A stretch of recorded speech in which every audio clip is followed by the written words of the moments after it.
All right, what is up, YouTube? It is Big Papa Jake. I'm coming back to you with another figure review.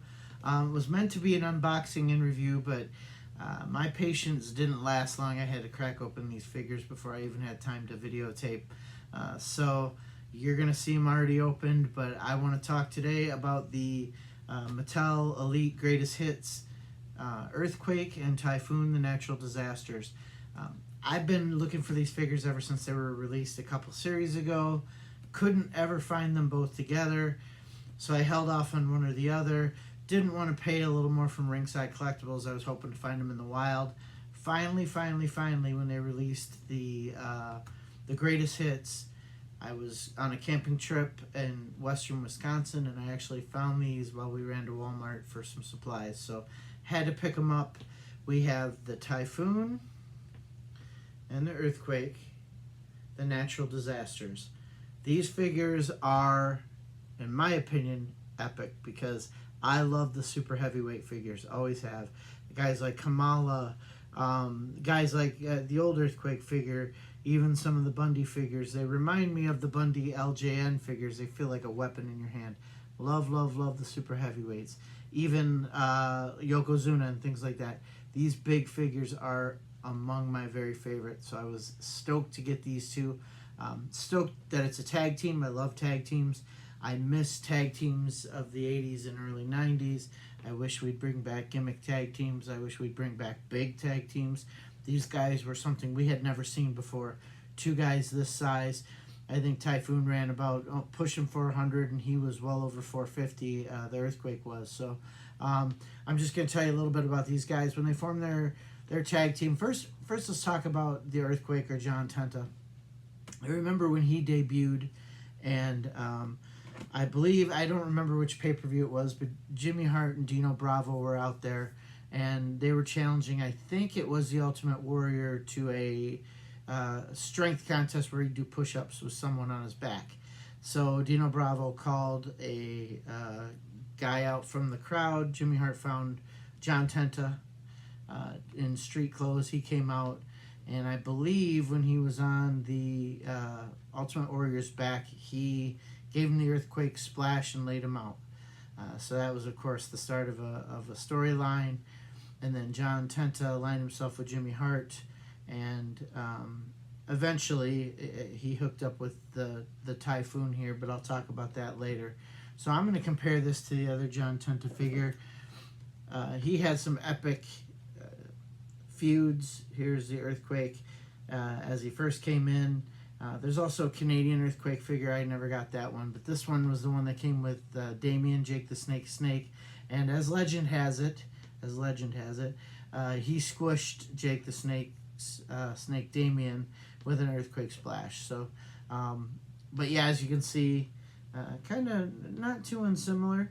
Maybe a little more meaner mug around here, but certainly big, stout figures. Got a little height on them. If you see that, you can see that the original Tenta I have there is a little shorter, but the Earthquake is epic. And again, you see him next to old Uncle Fred, as I'll call him. Legend has it, and I don't know exactly if that's true, but again, legend has it. Fred Ottman is related somehow to Dusty Rhodes. I think he's related to his ex-wife or wife, I can't remember. So I think he's the uncle of Cody Rhodes. Not 100% sure. But, so anyway, enough with John Tenta. Like I said, he kind of joined up with Jimmy Hart. And then along came the Typhoon, but before he was the Typhoon, he was the Tugboat.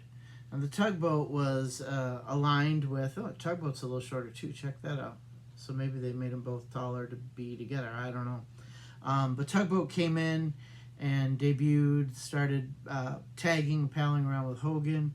When Hogan got the Earthquake splash where he was out, Tugboat kind of took over for him, but they changed directions with Tugboat. Tugboat was rumored to go heel against Hogan and kind of join the Iron Sheik and I forget what he was called there, Colonel Mustafa, Sergeant Slaughter and that, but they kind of nixed those plans to make him chic tugboat, I guess, as again legend has it. But so and ended up he sided. I don't even remember how the turn happened. Uh, Became the Typhoon and joined up with the Earthquake.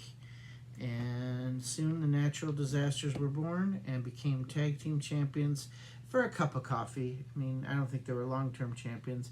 I believe they beat Money Inc. and ended up dropping it back to them, but I thought the rumor was that they were going to wrestle Money Inc. again at WrestleMania 9, but everyone knows what happened at WrestleMania 9. Hogan came back, tagged with Brutus Barber Beefcake. They didn't end up winning the titles, but anyhow, rumor was that it was going to be the Natural Disasters spot. And it could be that Disasters won it after WrestleMania 9. Not 100% sure on the history there, but nonetheless, we got the Typhoon and the Earthquake, the Natural Disasters. Awesome figures. Feel good in your hands. They're huge. Just kind of, you like to make matches with big guys like this. Their articulation is awesome. They have pinless, double-jointed elbows, double-jointed knees with pins. But they have all of the torso movement. They have the feet movement, knee movement, head, waist. These guys are very movable, unlike Yokozuna, who really doesn't have the articulation because he's way super heavyweight figure. But anyway, so yeah, that's kind of where I wanted to just talk about the Natural Disasters. They were managed by Jimmy Hart at first. Of course, they did a face turn away from Jimmy Hart, as tag teams want to do at times. But I will say Jimmy Hart, to me, I know everyone says Captain Lou. He's had the most tag teams as a manager, tag team champions as a manager and whatnot.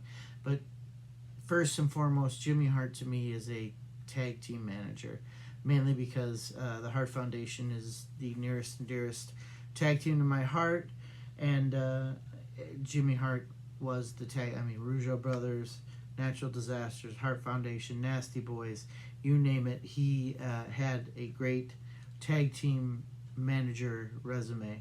But yeah, so ended up that the Earthquake eventually ended up in WCW as the Shark, I want to say. Kind of joined the Dungeon of Doom, which was whatever it was. The Dungeon of Doom was kind of at that inception of Nitro, where it kind of blurred the lines between reality and television. But unfortunately, that was the less believable part of Nitro, and it kind of died out as Nitro went on. So, but Hogan had to have his big stable of heels to wrestle, and he was comfortable with Tenta, so he brought him in. But I believe before Tenta went to WCW, Mr. Fred Ottman, a.k.a. Typhoon Tugboat, Uncle Fred, as Death Rose with Lady American Dream, if you will, he left to WCW in the early 90s, I want to say right after Flair defected, back to the WCW. And of course, the legendary Shockmaster made his debut. If anyone has a Shockmaster figure, please hit me up. I would love to have a in-package Shockmaster figure. When he debuted, anyone who knows the story, it'll make them chuckle, but he had a gimmick where he had a stormtrooper helmet, and his debut, he was debuting on the Flair with Flair for Gold, which was Ric Flair's talk show. He busted through a fake wall, and he just took a header flat on his face. Stormtrooper helmet went rolling. He had to pick it back up. Just the most epic fail of a debut, and people still, remember him for that, probably most, unfortunately. But yeah, these guys were two really good big men. Yeah, they're not up there on my Mount Rushmore big men by any means, but they did have moves. They did know how to work. They certainly stuck in the business a while, and so I'm going to shout out for Natural Disasters. Apologize I didn't get to open it in front of you, but I just couldn't wait and had to crack them open before I had time to sit down and talk about them. So, what do you guys think about the Natural Disasters? Did you like them as a tag team? Did you like them better as singles? Did you think that they could work better, again, with a Hogan, a Macho, Ultimate Warrior, whoever, as singles? Or did you like them in the tag team arena, so to speak? What do you think of the tag team arsenal back in the 80s and 90s? I miss it. I really do. I wish we had gimmick tag teams. I mean, they don't have to be goofy gimmicks, but I miss tag teams like the Heart Foundation, the Killer Bees, the Dream Team, you name it, the Bulldogs. Any tag team that had a cool gimmick, a nickname, matching outfits, automatically had credibility with me. The days of that are over. Unfortunately, we got just singles that get put together, and oh, okay, guess what, guys? You're the tag team champions, and that's unfortunately sad. Even today, there are a few tag teams like the New Day, the Creed brothers, and things like that are really, even Imperium.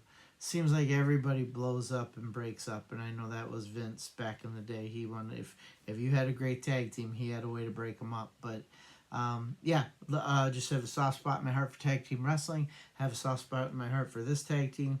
Have a soft spot in my heart for oversized superweight figures. So yeah, can't wait to get these on the shelf.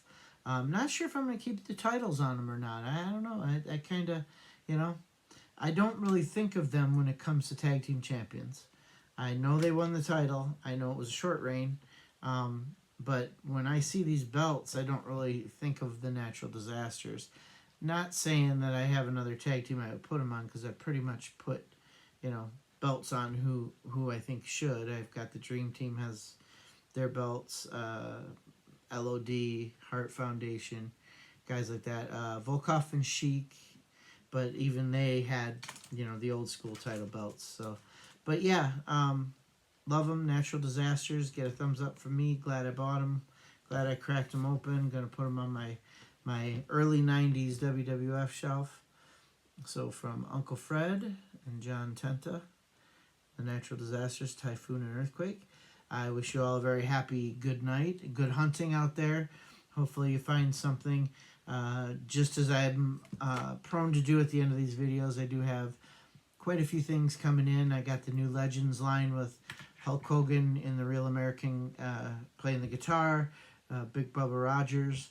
I'm going to review those. Can't wait for those figures. What else do I have going on? Of course, I have the Outsiders Ultimate Edition. Definitely going to do probably way too long of a spiel on the Outsiders.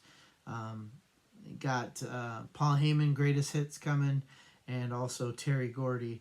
I couldn't find Terry Gordy anywhere, so I had to get him from Ringside Collectibles when I ordered Paul Heyman. Had to get Paul Heyman, show him his props as the probably, if not the greatest of all time, top 4 managers of all times. I gotta give him that.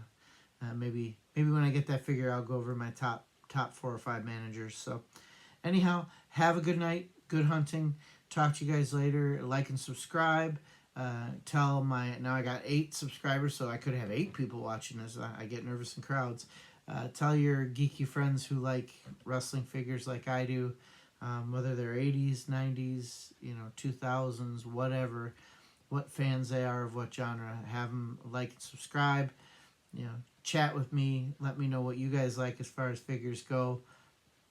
I'm again more into the classics. I'm prone not to buy the current wrestlers, but yeah, let me know what you think, and we will talk to you guys later. Deuces, ooses.